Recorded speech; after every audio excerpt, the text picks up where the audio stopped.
అమ్మ మీద మాత్రం 5 శ్లోకాలు చెప్పారు. 5 శ్లోకాల్లో ఒక శ్లోకంలో అంటారు, ఆస్తాం తావదీయం ప్రసూతి సమయే దుర్వార శూలవ్యధ నైరుచ్యం తనుశోషణం మలమయీ శయ్యాచ సంవత్సరి ఏకస్యాపి నగర్భభారణ భరక్లేశస్య యస్య క్షమః దాతుం నిష్కృతి ఉన్నతోపి తనయత్తస్యై జనన్యై నమః అంటారు. 9 నెలలు కడుపు పెద్దదై వికారమును పొంది తాను వంగలేక పని చేసుకోలేక తిందామంటే ఆహారం సహించక ఎంతో కష్టపడి తాను మరణ సదృశమైనటువంటి వేదన పొంది అన్ని నిప్పులు పడి బిడ్డని ప్రసవించి ఆ బిడ్డకి పాలిచ్చి పెంచి పెద్ద చేసి ఏడాది పాటు చలికాలం లేదు, వర్షాకాలం లేదు, మంచంలోనే మలమూత్ర విసర్జన చేస్తే ఆ మలమూత్రములను తుడిచి కడిగి బిడ్డని రక్షించి తాను ఉపవాసాలు చేసి చిట్ట చివరికి అవసరమైతే పిల్లవాడు ఎంత పెద్దవాడైనా వాడికి ఏదైనా కించిత్ అనారోగ్యం కలిగిందంటే భయం వేసినటువంటి మనసుతో నా ఆయుర్దాయం కూడా నువ్వే పోసుకొని బ్రతుకని అనగలిగినటువంటి వ్యక్తి ప్రపంచంలో ఉంటే అది అమ్మ ఒక్కతే. అందుకే అమ్మ లాంటి ప్రాణి లోకంలో లేదు. శాస్త్రాలు కూడా మొట్టమొదటి నమస్కారం ఎవరికి చేయించాయి అంటే మాతృదేవో భవ. మాతృదేవో భవ అంటే భగవంతుడు అమ్మ రూపంలో ఉన్నాడు అని కాదు దాని అర్థం. అమ్మయే భగవంతుడై ఉన్నది. భగవతి అమ్మ, అమ్మ భగవంతుడు 2 కాదు. ఎందుకనంటే ప్రాణం పోయేటప్పుడు కూడా ఎక్కడ కొడుక్కి ఇబ్బంది కలుగుతుందోనని కొడుక్కి ఇబ్బంది కలగకుండా వాడికి ఏ విధమైనటువంటి క్లేశము పొందకుండా తాను వెళ్ళిపోవాలని తల్లి కోరుకుంటుంది. సభలో చెప్పడం నాకు ఇష్టం లేదు, కానీ నేను ఉద్యోగం చేసిన రోజుల్లో నాతో పాటు ఉద్యోగం చేసినటువంటి ఒక వ్యక్తి తల్లి, ఆమెకి గుండె నొప్పి వస్తోందని తెలిసినా కొడుక్కి చెప్తే ఎక్కడ కొడుకు వైద్యానికి తీసుకెడతాడో, ఎక్కడ కొడుక్కి చాలా డబ్బైపోతుందో, ఆడపిల్లలు పెళ్ళికి ఎదిగొచ్చారు, మగపిల్లలు చదువుకుంటున్నారని చెప్పడం మానేసి కొడుకు నిద్రపోవడానికి వెళ్ళిపోతుంటే పిలిచి ఒక్కసారి ఇలా కూర్చొని ఒళ్ళో తలపెట్టుకుంటానని, ఒళ్ళో తలపెట్టుకుని నేను నిద్రపోయిన తర్వాత నువ్వు వెళ్ళి పడుకో అని అంటే ఆవిడ ఉద్దేశ్యం ఏంటంటే ఆవిడ శాశ్వత నిద్రలోకి వెళ్ళిపోతోంది. ఆ కొడుకు ఒళ్ళో తలపెట్టుకుని పడుకుంటే కొంతసేపటికి తల్లి కదలటం లేదని వాడు కదిపి చూస్తే తల్లి శరీర త్యాగం చేసేసింది. ఆ తర్వాత తెలిసింది, తన భార్య చెప్పింది, కొంచెం గుండెల్లో నొప్పిగా ఉందమ్మా, బరువు పని చేయలేకపోతున్నాను, కానీ వాడికి మాత్రం నువ్వు చెప్పకు సుమా అని ఒట్టేయించుకుందట కోడలతో. అది తల్లి అంటే. అమ్మ అంటే అంతటి ప్రేమైకమూర్తి.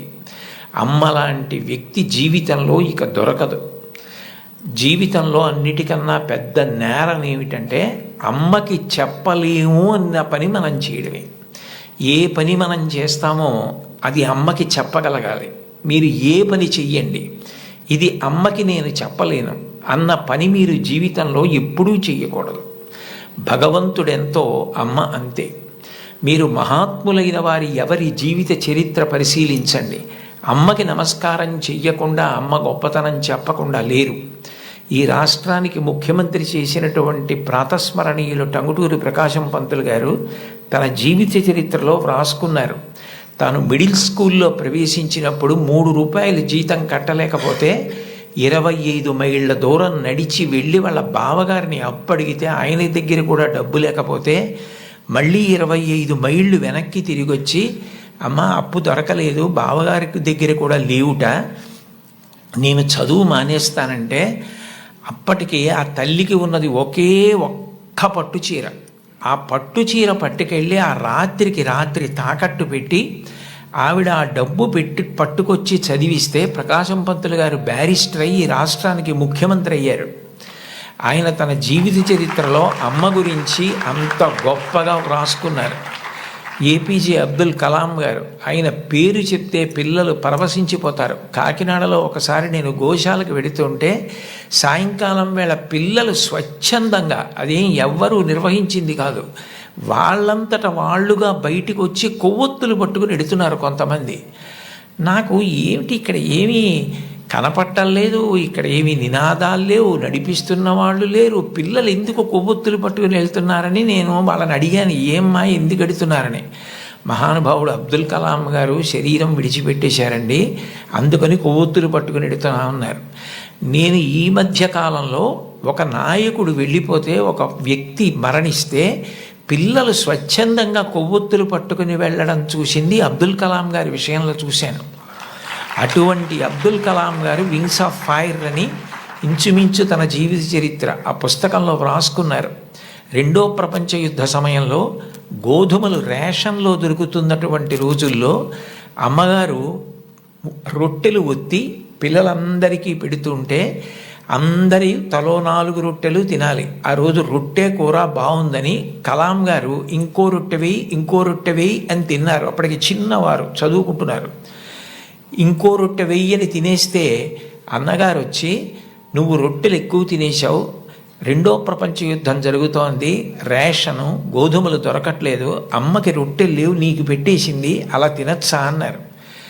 అమ్మకి తినవలసిన రొట్లు తాను తినేశానన్న న్యూనతాభావంతో కలాం గారు బలబలా ఏడుస్తుంటే తల్లిగారు వచ్చి గట్టిగా కౌగిలించుకొని, నాన్న నువ్వు తింటే నేను తిన్నట్టేరా, నాకు చాలా సంతోషంగా ఉంది అంది మా అమ్మ. అమ్మ ఒకరోజు వస్తుంది, ఆ రోజు ఈ కలాం ఈ శరీరాన్ని విడిచిపెట్టి నీకు నమస్కారం చేయడానికి వస్తాడు. On the day of the final judgement అని రాసుకున్నారు ఆయన. ఆ రోజు నువ్వు ఏ అన్నం కూడా తినడం మానేసి పెట్టి నన్ను పెంచి పెద్ద చేశావో, ఈ శరీరంతో ఈ మేధస్సుతో నేను దేశ సేవ చేసి కృతార్థుడనై ఆ అమ్మ కన్నా కొడుకు అని నీకు కీర్తి తెచ్చి వచ్చి నీ పాదములకు నమస్కరిస్తానని రాసుకున్నారు. అమ్మకి అబ్దుల్ కలాం గారు ఇచ్చినటువంటి గౌరవం అంత గొప్పది. మహాత్ముల జీవితాలు ఎవరివి మీరు చదవండి. అంతవరకు ఎందుకు, మీ అందరికీ తెలిసిన్నటువంటి వ్యక్తి నోరి దత్తాత్రేయుడు గారని, ఇవాళ ప్రపంచ ప్రఖ్యాత క్యాన్సర్ స్పెషలిస్ట్, ఒకప్పుడు భారతదేశానికి రాష్ట్రపతి పదవి నిర్వహించినటువంటి వ్యక్తి, మాన్యులు శ్రీ నీలం సంజీవరెడ్డి గారికి క్యాన్సర్ వస్తే వారే ఆ వైద్యం చేసి ఆ వ్యాధి పోయేటట్టు చేశారు. ఆయన చిన్నతనంలో పడిన కష్టాల గురించి ఆయన వ్రాసిన పుస్తకం చదివితే ఆశ్చర్యం వేస్తుంది. వాళ్ళ అమ్మగారు పడ్డ కష్టం, ఎంత కష్టపడి ఆయన్ని పెంచి పెద్ద చేశారో. ఆయన విదేశాలు వెళ్ళి అంత పెద్ద క్యాన్సర్ స్పెషలిస్ట్ అయిన తర్వాత ఆయన చేసిన మొదటి పని ఏమిటంటే, మా అమ్మ ఒంటి మీద బంగారపు నలుసు లేకుండా అమ్మి మమ్మల్ని పెంచి పెద్ద చేసింది, ఆ అమ్మకి 2 బంగారు గాజులు కొంటే నా జీవితం ధన్యమని గాజులు కొనుక్కుని విదేశాల నుంచి వచ్చి అమ్మ చేతులకి తొడిగి ఆనంద బాష్పాలు కార్చారు. ఈ జాతి మొదటి లక్షణం అమ్మని గౌరవించడం. మాతృదేవో భవ. మీరందరూ పిల్లలు, మీరు నేర్చుకోవలసిన మొట్టమొదటి నియమం ఏది అంటే అమ్మని గౌరవించడం నేర్చుకోండి. అమ్మకి నమస్కారం చేయండి. మీరు పాఠశాలకి వచ్చేటప్పుడు అమ్మకి నమస్కారం చేసి రావడం మీకు అలవాటైతే, మీ అమ్మగారి కన్నా మీకు అత్యంత ప్రేమతో ఆశీర్వచనం చెయ్యగలిగిన వ్యక్తి ఈ సృష్టిలో వేరొకరుండరు. ప్రాణం పోయేటప్పుడు కూడా మీరు వృద్ధిలోకి రావాలని కోరుకునే ఏకైక వ్యక్తి ఎవరైనా ఉంటే తల్లి ఒక్కతే. అంత గొప్పది అమ్మ. బాలమురళీకృష్ణ గారి తల్లి ఆయన పుట్టిన 10 రోజుల్లో మరణించారు. ఆయన వ్రాసుకున్నారు, నన్ను కనడానికే మా అమ్మ పుట్టిందేమో అని రాసుకున్నారు. భారత ప్రధానమంత్రి నరేంద్ర మోదీ గారు ఈ మధ్యకాలంలో ఒక విదేశీ ఛానల్కి ఇచ్చిన ఇంటర్వ్యూ మీరు చూసి ఉంటారు. అసలు నేను ఆశ్చర్యపోయిన ఆయన చెప్పిన మాటలు విని. నిరుపేద కుటుంబంలో పుట్టారు. వాళ్ళ అమ్మగారు అంత కష్టించి పనిచేసేవారు, వాళ్ళ నాన్నగారు కూడా అంత కష్టపడి పనిచేసేవారు. ఆయన ఆ ఇంటర్వ్యూలో ఒక మాట అన్నారు, అసలు నాకు బూట్లు వేసుకోవడం అంటే తెలియదు, కానీ బూట్లు లేవన్న పేదరికం మా మనసుకి అందకుండా మా అమ్మ పెంచింది. అంటే ఉన్నదానిలో అంత తృప్తిగా బ్రతకడం మా అమ్మ నేర్పింది. మాకిది లేదు, మేము చేతకాని వాళ్ళం, మేము వెనకపడిపోయాం అన్న భావన కలిగితే ఉత్సాహం రాదు. అటువంటి భావన కలగకుండా ఎప్పుడూ ఉన్నదానితో తృప్తిగా పరమ సంతోషంగా గడిపాం. అన్నదమ్ములు, అక్క చెల్లెళ్ళు అందరం కలిసి అని ఆయన ఇంటర్వ్యూ చేస్తున్న వ్యక్తి వంక తిరిగి, ఇప్పుడు మన ఇద్దరం కూర్చున్న గది కన్నా కిటికీ లేని ఒకే తలుపు ఉన్న చిన్న గదిలో కలిసి మెలిసి బతికి పడుకుని పెరిగి పెద్దవాడినైన వాడిని చెప్పుకున్నారు. అటువంటి మహోత్కృష్టమైన వ్యక్తులు కూడా తల్లికి తండ్రికి అంత గౌరవం ఇచ్చారు. సందర్భం కాబట్టి ప్రస్తావిస్తున్నాను. మన గౌరవ ముఖ్యమంత్రి నారా చంద్రబాబు నాయుడు గారు స్వయంగా ఒక వ్యాసం రాశారు. తల్లికి జేజే, తండ్రికి జేజే, గురువుకు జేజే అని ఒక పుస్తకం ఉంది. ఆ పుస్తకంలో బహుశా నాకు జ్ఞాపకం ఉంటే 3వ వ్యాసం అనుకుంటాను. ఆ వ్యాసంలో ఆయన ఒక విషయం ప్రస్తావన చేశారు. వాళ్ళ అమ్మగారి పేరు అమ్మಣ್ಣమ్మ గారు. ఆవిడ చిన్నతనంలో చంద్రబాబు నాయుడు గారిని పిలిచి ఒక కథ చెప్పారట. ఒరేయ్ నాన్న, మనిషి కష్టపడాలి. ఎందుకు కష్టపడాలో తెలుసా? ఒకరింట్లో ఒక పంది, ఒక నక్క 2 ఉండేవి. ఆ పంది చాలా కష్టపడి పనిచేసి మధ్యాహ్నం ఇంటికి భోజనానికి వచ్చేది. నక్క పని చేయడం మానేసి చెరుకు తోటల్లో తిరుగుతూ ఊళలు వేస్తూ వచ్చే ముందు బురదలో పొర్లాడి వచ్చేది. పంది ఒళ్ళు కడుక్కుని వచ్చేది. ఇంటికొచ్చి శుభ్రంగా ఉన్న పందిని చూసి ఇదేం పని చేయలేదనుకుని మంచినీళ్లు మాత్రమే పోసేవాడు యజమాని. నక్క ఒంటి నిండా బురదంటించుకోవడం చూసి ఇది బాగా కష్టపడింది అనుకుని బాగా దానికి తిండి పెట్టేవాడు. మోసం ఎన్నాళ్ళు దాగుతుంది? కొన్నాళ్ళకి ఎవరు కష్టపడుతున్నారో తెలిసిపోయింది. తెలిసిపోయిన తర్వాత నక్కని కొట్టి తరిమేసి పందికి తన పిల్లనిచ్చి పెళ్లి చేసి ఇల్లరికం అల్లుడిగా తెచ్చుకున్నాడు రా. ఇంటి పనివాడు ఇంటల్లుడయ్యాడు రా. కష్టపడిన వాడు వెనక్కి తిరిగి చూడడు జీవితంలో. కష్టపడడం నేర్చుకో అని మా అమ్మ నాకు చిన్నతనంలో చెప్పింది. మా అమ్మ చెప్పిన కథ నా జీవితానికి దిశానిర్దేశం చేసింది. ఆనాటికి ఈనాటికి ఏనాటికి నాకే కాదు మా ఊరంతటికి అదే భగవద్గీత. నేను యథాతథంగా ఆయన వ్రాసిన వ్యాసంలో మాటలే చెప్తున్నాను. ఆ మాటలే నాకు స్ఫూర్తి. ఇప్పటికీ కష్టపడడం నాకు అంత సంతోషం. ఆ కష్టపడడం అన్నది నేను మా అమ్మగారి దగ్గర నేర్చుకున్నాను. ఆ కష్టపడే ఇవాళ ఈ స్థితికి వచ్చాను. నేను ముఖ్యమంత్రినైనా మా అమ్మగారు మాత్రం మా ఇంట్లో గట్టిగా 3 రోజులు ఉండడానికి ఇష్టపడేది కాదు. మళ్ళీ వెళ్ళిపోయి ఆ నారావారి పల్లెలో తెల్లవారి 5 గంటలకి లేచి గొడ్డు గోద పొలము పనులు అవి చేసుకోవడం, ఆ కష్టపడ్డము ఆవిడికి ఎంత సంతోషము అని అమ్మగారి ప్రేరణతో తాను ఎంత వృద్ధిలోకి వచ్చారో వ్రాసుకున్నారు. నేను ఏదో 4-5 విషయాలు మాత్రమే ప్రస్తావించాను. లోకంలో తల్లిని మించిన దైవం లేదు.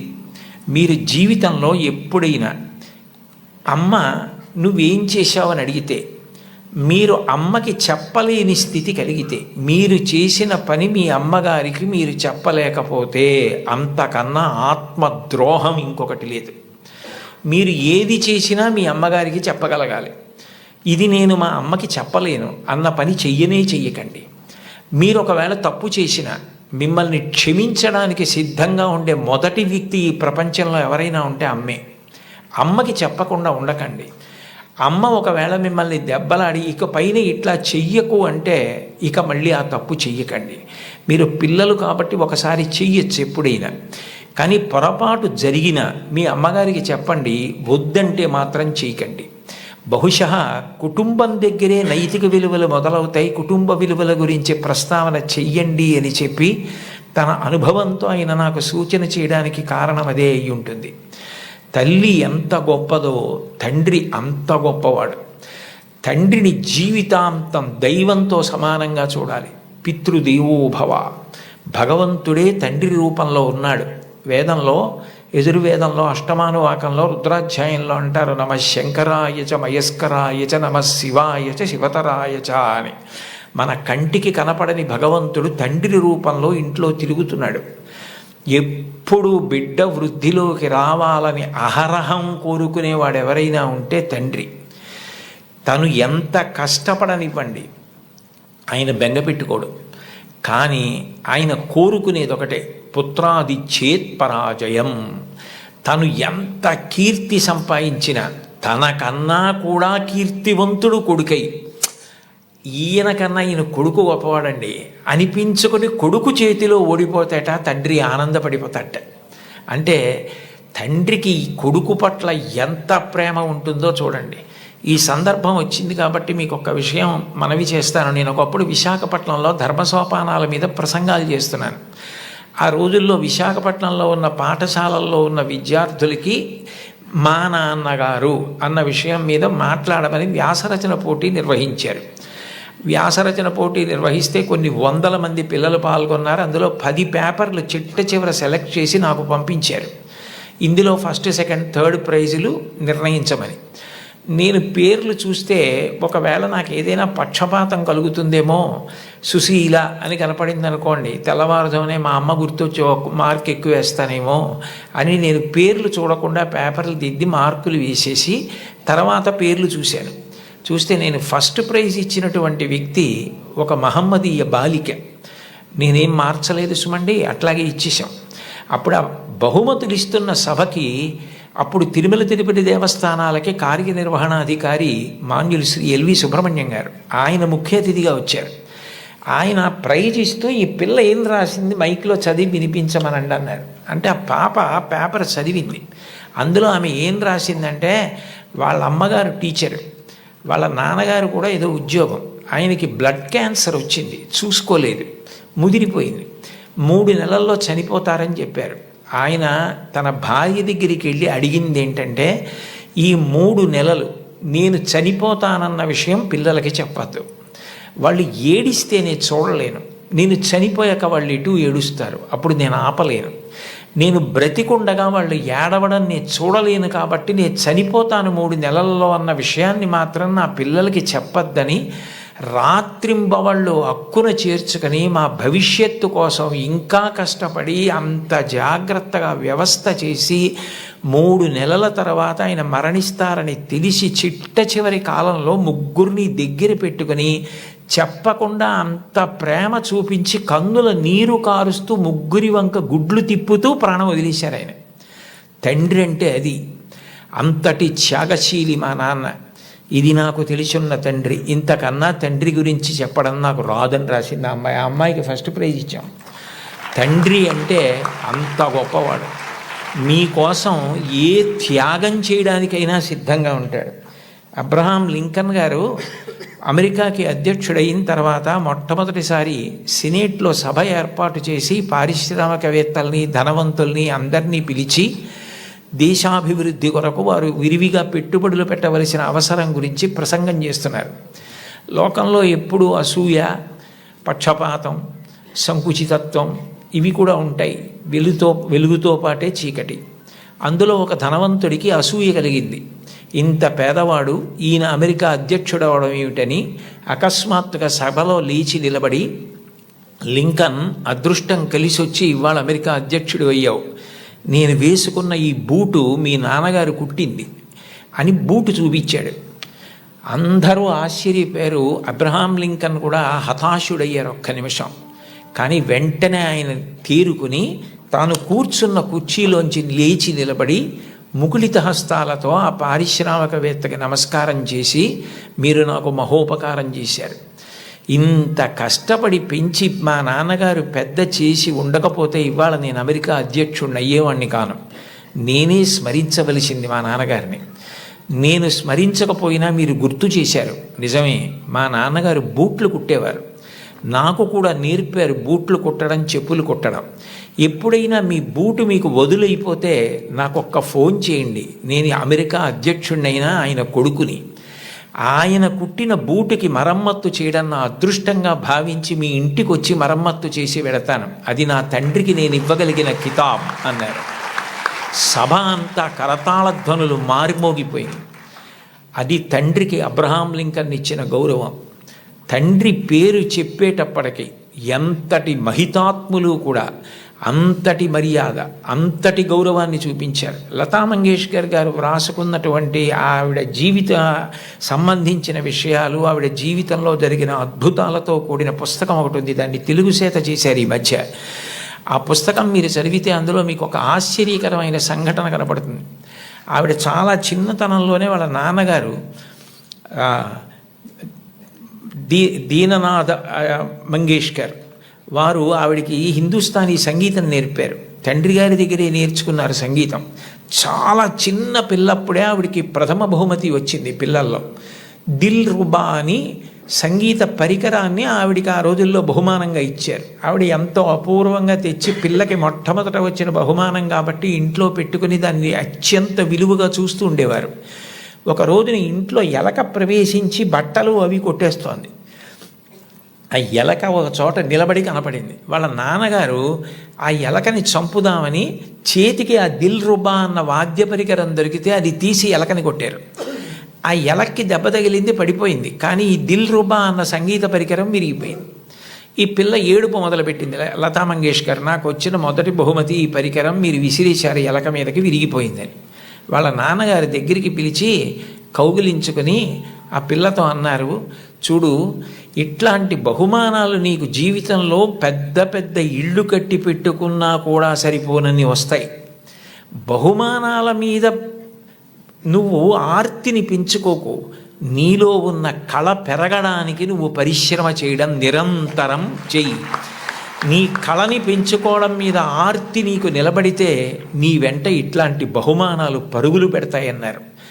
భారతరత్న వచ్చిన తరువాత, పద్మవిభూషణ్ వచ్చిన తరువాత వాళ్ళ అమ్మగారు ఆహా అన్నప్పుడు ఆవిడ సభలో ఈ విషయం చెప్పారు. వాళ్ళ నాన్నగారిని గుర్తు చేసుకొని, మా నాన్నగారు చెప్పిన ఆ మాట నన్ను జీవితంలో నిలబెట్టిందని 2 సంఘటనలు చెప్పారు ఆవిడ. 2 అణాల నాణ్యం ఉండేదిట ఆ రోజుల్లో. ఆ 2 అణాల నాణ్యం, చల్లని నాణ్యం ఒకటి ఇంట్లో ఉంది, ఓ పక్కన పడేసి, ఓ పిల్లాడు నేను మారుస్తాను ఈ నాణ్యం అని దుకాణానికి పట్టుకెళ్ళి ఏదో వస్తువులు అడిగితే ఆ చిల్లర నాణ్యం చూసి ఆ సరుకులమ్మే వ్యక్తి ఇది చల్లని నాణ్యం అవతల పోవని పంపించేశాడు.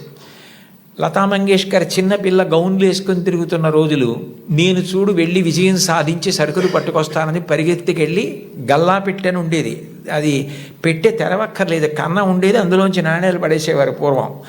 ఆమె వెళ్ళి ఇదిగో బేడ అంటే 2 అణాల నాణ్యం అనమాట, ఆ కన్నంలోంచి లోపల పడేసి కావలసిన వస్తువుల్ని తీసుకుని వచ్చేసింది ఇంటికి. వస్తువుని ఆ పిల్లాన్ని చూసి, చూడు నువ్వు వెళ్ళి చల్లని బేడతో ఏం తేలైపోయావు, నేను తెచ్చానంది. ఆ మాట విన్నారు. విని లోపల నుంచి బయటికి వచ్చి, దీననాథ్ మంగేష్కర్, నువ్వు నీ గొప్ప కాదు, నువ్వు నా కూతురువని మీ పెట్టెలో పడేశాను ఇవ్వండి అంటే తీసి చూడకుండా వస్తువులు ఇచ్చేశాడు. కానీ ఇవాళ సాయంకాలం ఆయన డబ్బులు లెక్క పెట్టుకుంటాడు. చల్లని బేడ దొరుకుతుంది, గుర్తు పట్టచ్చు పట్టకపోవచ్చు. నువ్వు ఇలా మోసం చేయడం ఈ వయస్సులో నేర్చుకుంటే నీ జీవితం ఎలా వృద్ధిలోకి వస్తుంది, నువ్వు ఎట్లా బాగుపడతావు? ఈసారికి నీకు చిన్నతనం కలిగితే కలిగింది, నీకు ఇంకొక బేడ ఇస్తాను, ఈ బేడ పట్టుకెళ్ళి నువ్వు ఆయనకి ఇచ్చేసి, అయ్యా నేను మిమ్మల్ని మోసం చేశాను, మీ గళ్ళాపెట్టెలో వేసింది సరి అయిన బేడ కాదు, నేను తప్పు చేశాను, ఇంకెప్పుడు ఇట్లాంటి పని చేయను, నా తండ్రికి అగౌరవం తేను, మా నాన్నగారికి ఈ విషయం తెలియదు, నన్ను మందలించి పంపారు అని చెప్పి వెళ్ళి ఇచ్చేసి వచ్చేసేయండి. ఆమె ఆ నాణ్యం పట్టుకెళ్ళి ఇచ్చేసి క్షమాపణ చెప్పి వచ్చేశారు. ఆ సంఘటన నా జీవితాంతం నాకు జ్ఞాపకం ఉండిపోయింది. ఆ పైన నా జీవితంలో నేను ఎప్పుడూ ఎవరిని మోసం చేయడానికి ఇష్టపడలేదు. మా నాన్నగారి ముఖం, ఆయన మాట గుర్తొచ్చింది అని చెప్పుకుంది ఆవిడ. తండ్రి మాట పిల్లల్ని చెక్కుతుంది. తండ్రి మాట పెడచెవిన పెట్టకండి. తండ్రి గారు మిమ్మల్ని ప్రేమగా పిలిచి చెప్పినా, కోపంగా చెప్పినా, తండ్రి యొక్క వ్యధ, ఆయన హృదయంలో మీరు పాడైపోకూడదన్న ఆర్తి ఉంటుంది తప్ప మిమ్మల్ని ఏదో దండించాలనేటటువంటి తాపత్రయం ఉండదు. తండ్రి మిమ్మల్ని ఎప్పుడు ఏ మాట అన్నా దాన్ని ప్రేమతో, నాన్నగారు తప్ప ఎవరంటారు ఇట్లా, ఆయనకి తప్ప అధికారం ఎవరికి ఉంది, మా అమ్మకి తప్ప ఎవరికి ఉంది అధికారం అని మీ అమ్మగారి మాట, నాన్నగారి మాట వినడం మీరు నేర్చుకోండి. మీకు తెలియకుండానే మీకు నైతిక విలువలు చాలా అలవాటు అవుతాయి. ఎందుకంటే మీరు పాడయ్యే మాటలు, మీరు పాటించకూడని మాటలు మీ తల్లిదండ్రులు మీకు ఎప్పుడూ చెప్పరు. కుటుంబ విలువల్లో మీరు తప్పకుండా గమనించవలసినది, తల్లి తండ్రి ఎంత గొప్పవాళ్ళో మీ తోబుట్టువులు కూడా అంతే గొప్పవాళ్ళు. మీ కన్నా ముందు పుట్టిన అన్నని గౌరవించాలి, మీకన్నా వెనక పుట్టిన వాళ్ళని మీరు అంత ప్రేమించగలగాలి. ఒక్కొక్క వ్యక్తి యొక్క జీవితం చెక్కబడడానికి కారణం ఒక్కొక్కసారి తోబుట్టువులు అవుతారు.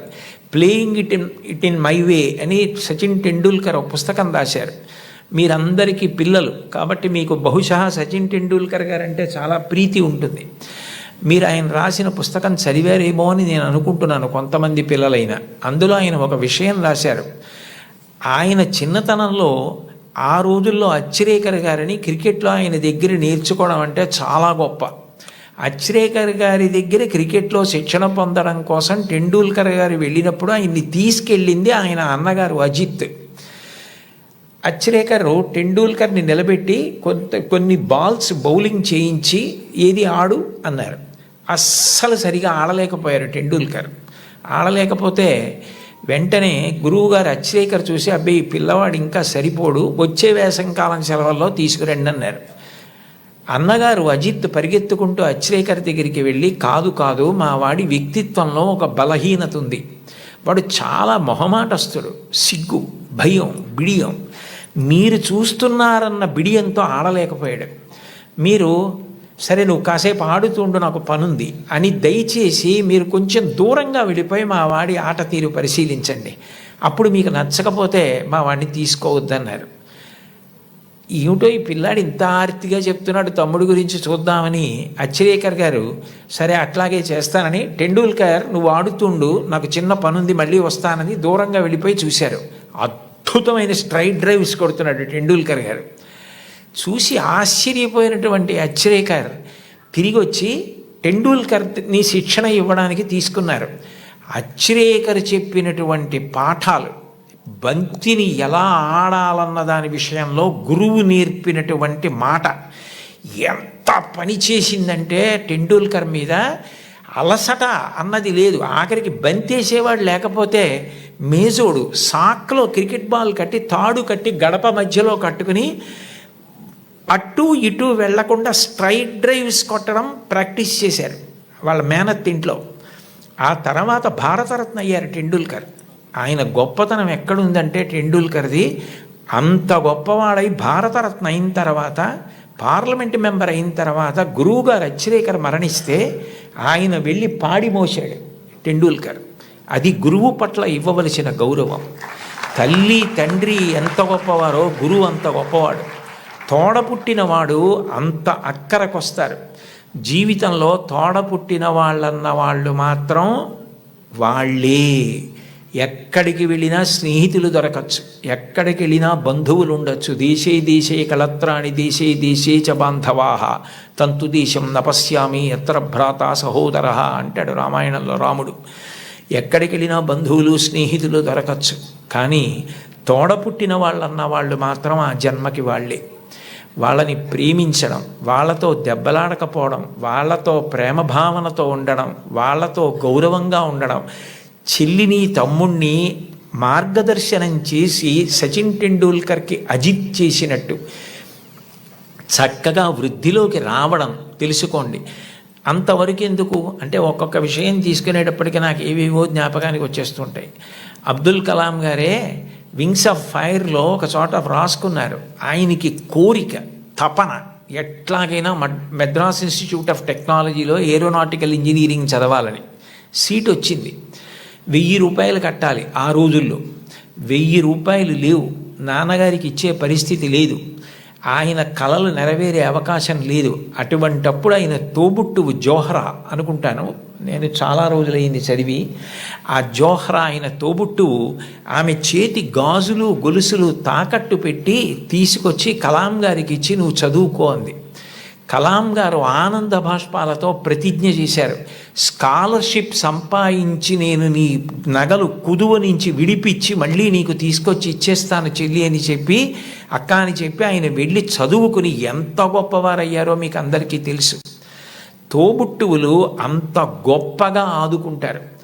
తోబుట్టువులను నిర్లక్ష్యం చేయడం, మా అన్నయ్యతో నాకు మాటలు లేవండి, మా తమ్ముడితో నాకు మాటలు లేవండి, మా అక్కతో నాకు మాటలు లేవండి, ఈ మాట అనడం చాలా దారుణం. నీ తోడబుట్టిన వాడితోటే నువ్వు సర్దుకోవడం చేత కాని వాడివి సమాజంలో ఎవరితో సర్దుకుంటావు, ఎవరితో శాశ్వతంగా స్నేహాన్ని నెరపగలుగుతావు, నిన్నెవరు నమ్ముతారు? ఎంతమంది వచ్చినా నీ తోబుట్టువులు నీ ఇంటికి రాకపోతే ఏమిటో ఆయన ఊరందరికీ చెప్తారు కానండి, వాళ్ళ తమ్ముడే వాళ్ళ ఇంటికి రాడు, వాళ్ళ అన్నయ్యే వాళ్ళ ఇంటికి రాడు అంటారు. విలితి ప్రసంగం అవుతుంది. తోబుట్టువులతో సఖ్యత ఎప్పుడూ పాటించాలి. ఘర్షణ అన్నది ఉంటుంది. ఒక్కొక్కటి మనకిష్టమైంది తమ్ముడికి ఇష్టం లేకపోవచ్చు. ఏది ఇష్టం లేదో దాన్ని పరిహరించండి. ప్రేమగా ఉండడం, ప్రేమ పంచడం, అందరితో కలిసిమెలిసి ఉండడం బాగా నేర్చుకోండి. కుటుంబంలో మీరు ఏది నేర్చుకున్నారో అదే ముందుకొచ్చి పెద్దదవుతుంది సమాజంలో. కుటుంబంలో పెద్దవాళ్ళు తల్లిదండ్రులు ఉంటారు, సమానులు ఉంటారు, కింద చెల్లెళ్ళు ఉంటారు, తమ్ముళ్ళు ఉంటారు. మీరు దాన్ని పెంచితే, ఆ గది గోడలు పెంచితే అదే సమాజం. మీరు సమాజంలోకి వచ్చారనుకోండి, మీకన్నా బాగా చదువుకునే వాళ్ళు ఉంటారు. మీకన్నా బాగా చదువుకునే వాళ్ళని చూసి మీరు అసూయ పడకూడదు. వీళ్ళు ఎంత కష్టపడితే నాకన్నా ఇన్ని మార్కులు సంపాదించగలిగారు, కాబట్టి నేను కూడా కష్టపడతాను, కష్టపడి వీళ్లతో సమాన స్థాయిని పొందుతానని వాళ్ళని గౌరవించడం నేర్చుకోండి. మీతో సమానంగా మార్కులు వచ్చేవాళ్ళు ఉంటారు, నాతో సమానుడు అనకండి. అఫీషియల్ లాంగ్వేజ్లో మై ఈక్వలెంట్ కౌంటర్ పార్ట్ అంటుంటారు. అలా ఉదాసీన భావం పొందకండి. నాతో సమానుడు అంటే నేను ఎంత కష్టపడితే నాకు ఈ మార్కులు వచ్చాయి, అతను కూడా అంత కష్టపడితే కదా వచ్చాయి, కాబట్టి ఇతన్ని నేను గౌరవించాలని ప్రేమించండి. మీకన్నా తక్కువ వాళ్ళు ఎప్పుడన్నా కనపడ్డారనుకోండి, సమాజంలో మనకన్నా కింద ఉన్నవాడు, మనకన్నా పైన ఉన్నవాడు, మనకన్నా సమానుడు కనపడకుండా ఉండడు. ఈ ముగ్గురు కనపడి తీరుతారు మీకు.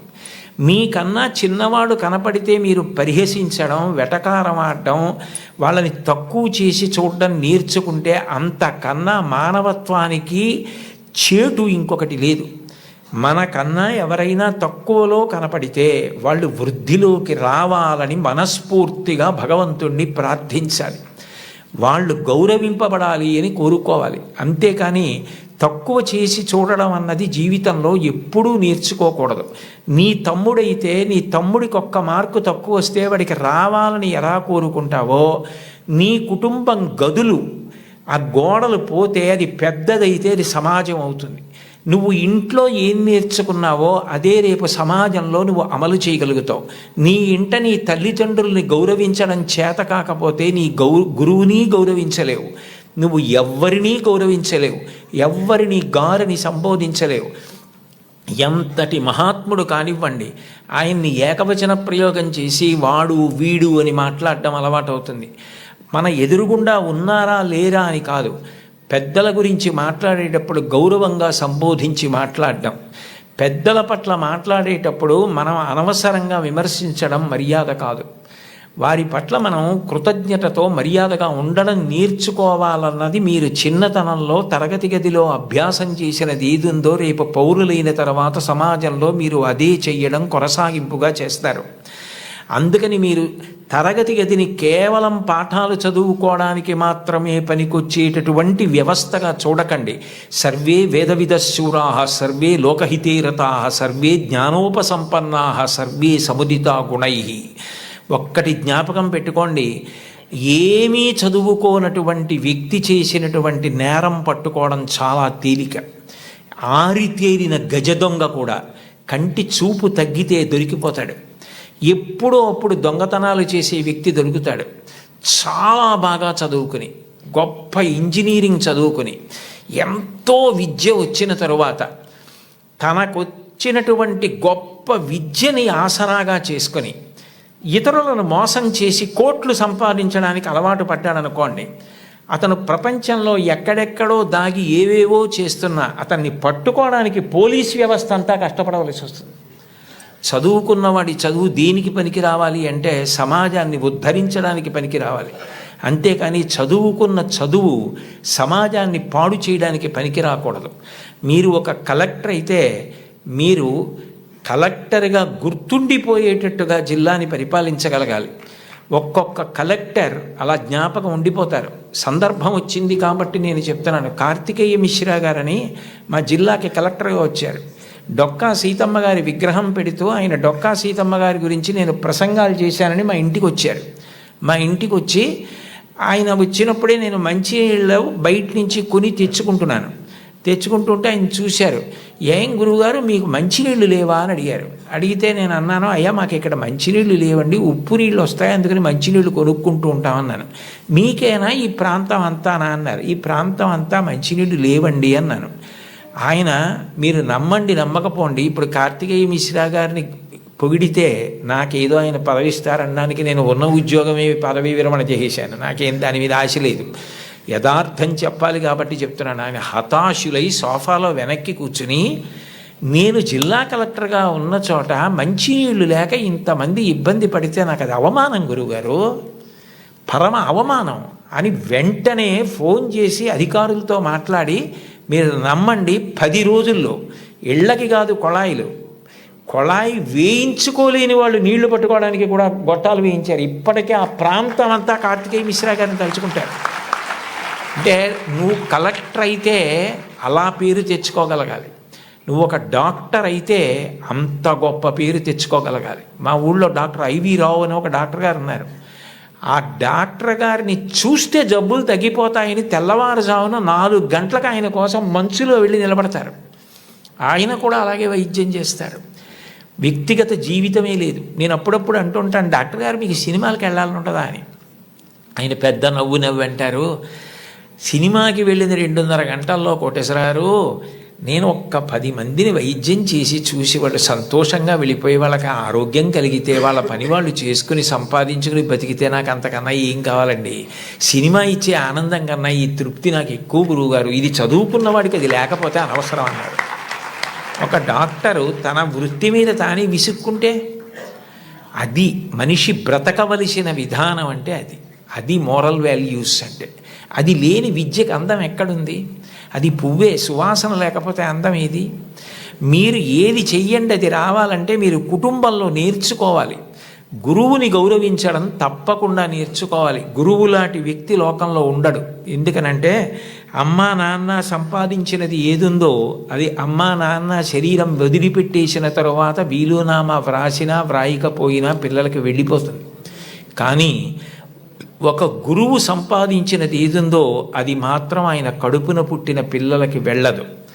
అహరహం రాత్రనక పగలనక కష్టపడి అనేక గ్రంథాలు చదివి జ్ఞాపకం పెట్టుకుని దాన్ని జ్ఞాపకానికి తెచ్చుకుని తాను ప్రభావితుడై ఎవరైనా అడగగానే తాను చెప్పకుండా ఉండలేక గడ్డి తిని తయారు చేసుకున్న పాలని దూడ వచ్చి పొదుగులో గుద్దినంత మాత్రం చేత ఆవు పాలు విడిచిపెట్టేసినట్టుగా తాను ఇంత కష్టపడి నేర్చుకున్న విషయాల్ని లోకహితం కోసం చెప్పే గురువు ఉన్నాడే, అట్లాంటి గురువు లోకంలో దొరకడు. మీ టీచర్ గారి కన్నా గొప్ప వ్యక్తి ఉండడు. ఒక్కటి గుర్తుపెట్టుకోండి, సర్వేపల్లి రాధాకృష్ణన్ గారికి అంత ప్రీతి పిల్లల మీద ఎందుకు ఏర్పడిందంటే మీరు ఆయన జీవిత చరిత్ర చదవండి. ఆయన మైసూరులో పనిచేస్తున్న రోజుల్లో అశుతోష్ ముఖర్జీ గారని కలకత్తాలో, ఆ రోజుల్లో భారతదేశంలో కలకత్తా విశ్వవిద్యాలయం అంటే చాలా ప్రఖ్యాతి. దానికి వైస్ ఛాన్సలర్గా సర్వేపల్లి రాధాకృష్ణన్ గారిని రమ్మంటే సర్వేపల్లి రాధాకృష్ణన్ గారు అక్కడికి వెళ్ళడానికి సంశయించారు. కొత్త ప్రదేశం, కొత్త భాష అని. కాదు మీరు రావలసిందే, ఇక్కడికి వస్తే మీకున్నటువంటి విద్య ప్రపంచ ప్రఖ్యాతి పొందుతుంది, మీరు రావలసిందే అంటే ఆయన అన్యమనస్కంగా మైసూరు విశ్వవిద్యాలయానికి రాజీనామా చేసి కలకత్తా విశ్వవిద్యాలయానికి వైస్ ఛాన్సలర్గా వెళ్ళిపోతున్నప్పుడు సామానంతా సర్దుకుని వెళ్ళడానికి సిద్ధపడ్డారు. మీరు రాధాకృష్ణన్ గారి జీవిత చరిత్ర చదవండి, నేను అక్షరం అబద్ధం చెప్పట్లేదు, అవసరం నాకు లేదు. గుర్రబండిలో మైసూర్ రైల్వే స్టేషన్కి వెళ్ళడానికి సర్వేపల్లి రాధాకృష్ణన్ గారు సిద్ధపడుతుంటే పిల్లలందరూ వచ్చి విశ్వవిద్యాలయం నుంచి, మీలాంటి గురువు మాకెక్కడ దొరుకుతాడు, మీరు చెప్పిన పాఠాలతో మేము ఇన్ని విషయాలు నేర్చుకున్నాం, మీరు గుర్రాలు లాగిన బండిలో వెళ్ళడానికి వీల్లేదని వీధులన్నీ మైసూర్ స్టేషన్ వరకు పువ్వులు చల్లి పిల్లలు గుర్రపు బండిని లాగి ఆ దంపతుల్ని కూర్చోపెట్టి మైసూర్ స్టేషన్కి తీసుకెళ్లారు. ట్రైన్ ఎక్కిస్తే రాధాకృష్ణన్ గారికి మైసూరు ప్లాట్ఫామ్ కనపడలేదు. అంతమంది పిల్లలు నిలబడి అశ్రుధారలతో ఆయన్ని విడిచి ఉండలేక ఏడుస్తూ ఆయనకి నమస్కారం చేస్తుండగా ట్రైన్ విడిపోతే ఒక ఉపాధ్యాయుడు పిల్లల మీద ఇంత ప్రభావం చూపించగలడనమాటని తన పుట్టినరోజుగా చేయవద్దని ఉపాధ్యాయ దినోత్సవంగా చేయమని తల్లి తండ్రి తర్వాత మీ భవిష్యత్తు గురించి అంత వెంపర్లాడే వ్యక్తి ఎవరైనా ఉంటే గురువు ఒక్కడే. అంబేద్కర్ గారు భారత రాజ్యాంగ నిర్మాత, తెల్లవారి లేస్తే ఆయన్ని స్మరిస్తాం. అటువంటి అంబేద్కర్ గారు భీమ్రావ్ అంబేద్కర్, నిజానికి ఆయన పేరులో భీమ్రావ్ అన్నది ఆయన పేరులోది కాదు. ఆయనకి చిన్నతనంలో ఒక్కొక్కసారి అన్నం తినడానికి ఇబ్బంది కలిగితే ఒక ఉపాధ్యాయుడు తాను తెచ్చుకుని మధ్యాహ్నం తినవలసిన భోజనంలోంచి కొంత భోజనాన్ని అంబేద్కర్ గారికి పెట్టి అంత ప్రేమతో చూశాడు. ఏ భీమ్రావ్ అన్న ఉపాధ్యాయుడు తనని అంత ప్రేమతో చూశాడో ఆ పేరు తన పేరులోకి కలుపుకున్నారు అంబేద్కర్ గారు. కలుపుకుని భీమ్రావ్ అంబేద్కర్ అని పెట్టుకున్నారు. మీరు కావాలంటే ఈ విషయాలు ఏపీజే అబ్దుల్ కలాం గారు ఇండామిటబుల్ స్పిరిట్ అని ఓ పుస్తకంలో ఎన్ని అద్భుత విషయాలు రాశారో అందులో ఇది కూడా ఉటంకించారు ఒకసారి ఒక సభలో. కాబట్టి గురువుని గౌరవించడం, అంబేద్కర్ గారిని గౌరవించడం అంటే అంబేద్కర్ గారు గురువుని ఎలా గౌరవించారు, టెండూల్కర్ తన గురువుని ఎలా గౌరవించాడు, గురువు పేరెత్తేటప్పటికీ ఈ దేశంలో ఎంత గౌరవాన్ని చూపించేవారు. ఎంఎస్ సుబ్బలక్ష్మి గారు చచ్చిపోతే కలాం గారు రాష్ట్రపతి భవన్ నుంచి చెన్నై వెళ్ళి నా తల్లి, ఈ గడ్డ, నేను పుట్టిన ఈ దేశం, ఎంఎస్ సుబ్బలక్ష్మి ముగ్గురు నాకు తల్లు లేని పాడి మోశారు. అది సంస్కారం. వాళ్ళు చరిత్రలో మిగిలిపోయారు మహితాత్ములై. అంటే నేను చెప్పేది గురువుని గౌరవించడం అన్న మాట అంత గొప్పది. కలాం గారు అంత గొప్పవారయ్యారు. అంత గొప్పవారై రాష్ట్రపతి పదవి విడిచిపెట్టేసిన తర్వాత తిన్నగా పిల్లలకి పాఠం చెప్పడానికి వెళ్ళిపోయారు. ఈ దేశం పిల్లల గురించి ఆయనకి ఎంత ఆర్తో, మహానుభావుడు చిట్ట చివర గుండెపోటు వస్తుంటే కూడా పిల్లలకి మాట్లాడుతూ ఒరిగిపోయారు. అంతటి మహానుభావుడు పుట్టిన గడ్డ. అటువంటి కలాం గారు తన జీవితంలో అంత గొప్పవాడవడానికి కారణం ఒక గురువు అని రాసుకున్నారు.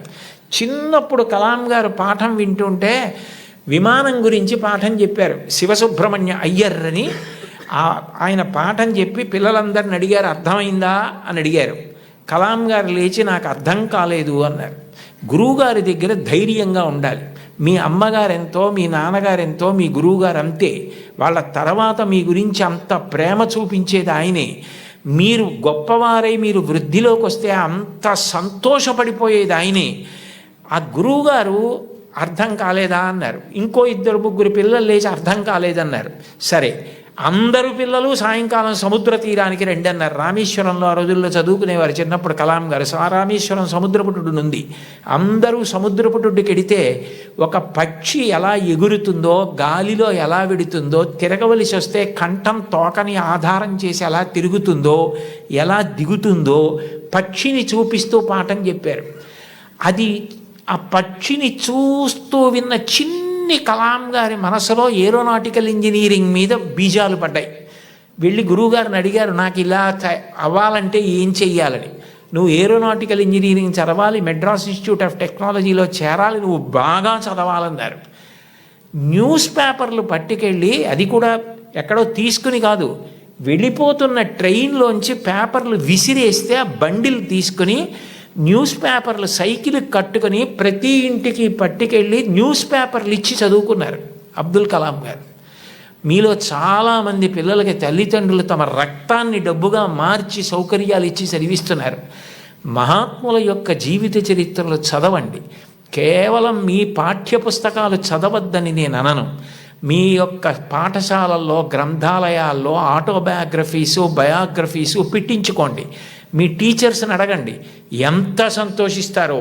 అంతవరకు ఎందుకు, ఇంకొకసారి ఏ నెల్లూరులోనో సభ చేసినప్పుడు తప్పకుండా నేను కూడా ఇలాంటి సభల్లో 1-2 జీవిత చరిత్రలు బహూకరించడానికి ప్రయత్నిస్తాను. ఎందుకనంటే అవి మనని చెక్కుతాయి. కలాం గారు అంత గొప్పవాడయ్యాడంటే ఒక గురువు కారణం. మీరు కలాం గారు వ్రాసుకున్న పుస్తకాలు చదవండి. ఆయనకి టీచర్ అన్న మాట వస్తే ఈ cannot resist himself without developing a single sentence into A paragraph. ఒక సెంటెన్స్లో చెప్పవలసిన దాన్ని పారాగ్రాఫ్గా చెప్పకుండా ఆయన ఉండలేరు.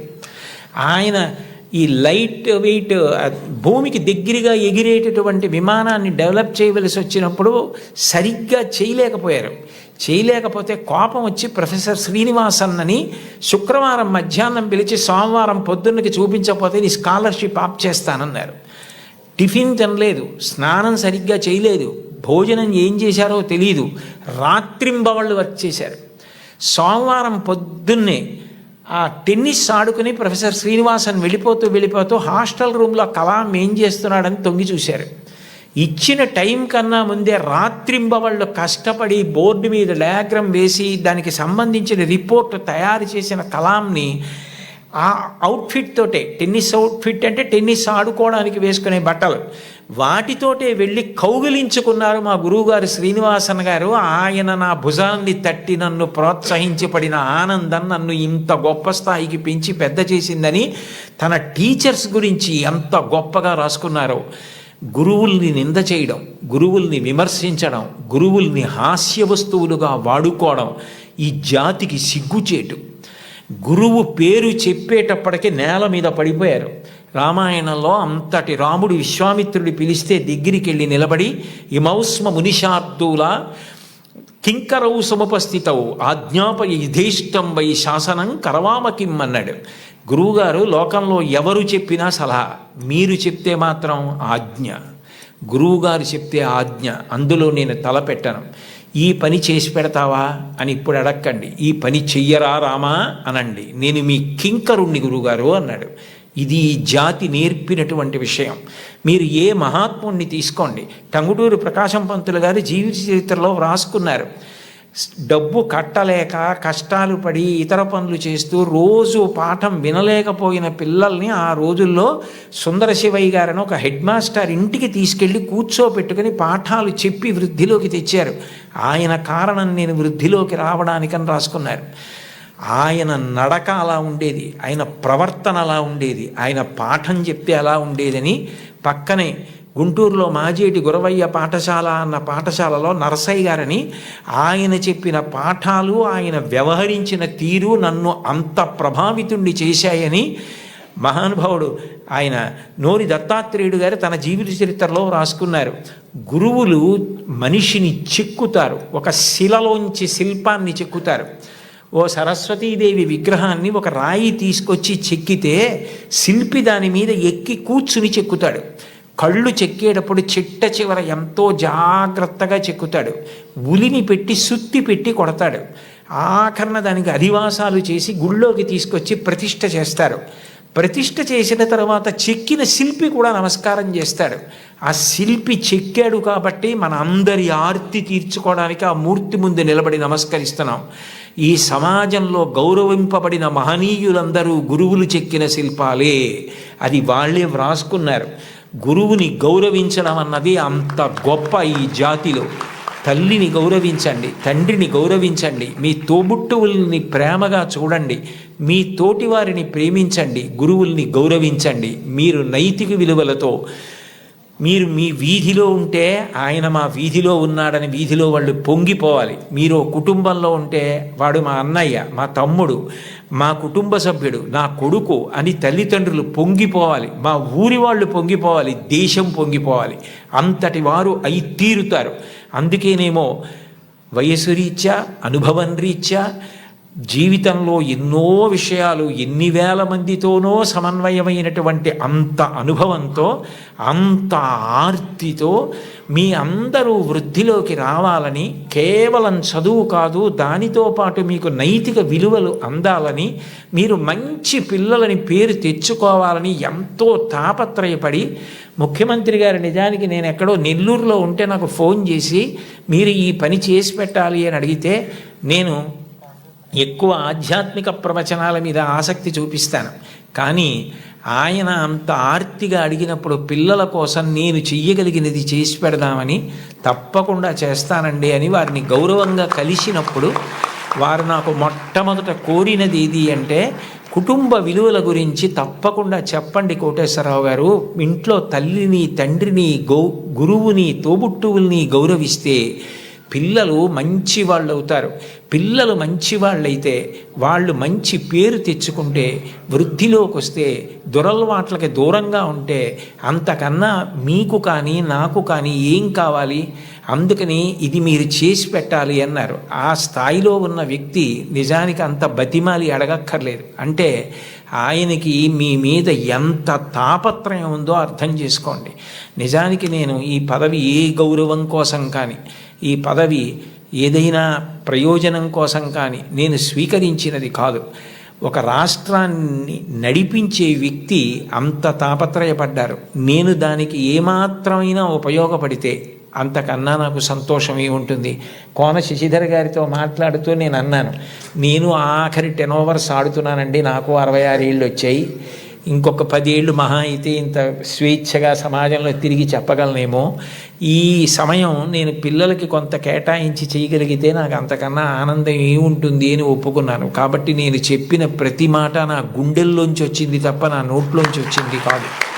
కాబట్టి మీ అందరూ చక్కగా క్రమశిక్షణతో వృద్ధిలోకి వచ్చి మంచి పేరు ప్రఖ్యాతులు తెచ్చుకోవాలని నేను త్రికరణ శుద్ధిగా శారదామాత పాదార విందములకు శిరసు తాటించి సాంజలిబంధకంగా నమస్కరిస్తూ, ఇంత గొప్ప సదస్సులో పిల్లల కోసం ఇంత ఆర్తితో ఏర్పాటులు చేసిన చోట మాట్లాడడానికి అవకాశం ఇచ్చిన పెద్దలందరికీ నా హృదయపూర్వక కృతజ్ఞతలు ఆవిష్కరిస్తూ స్వస్తి.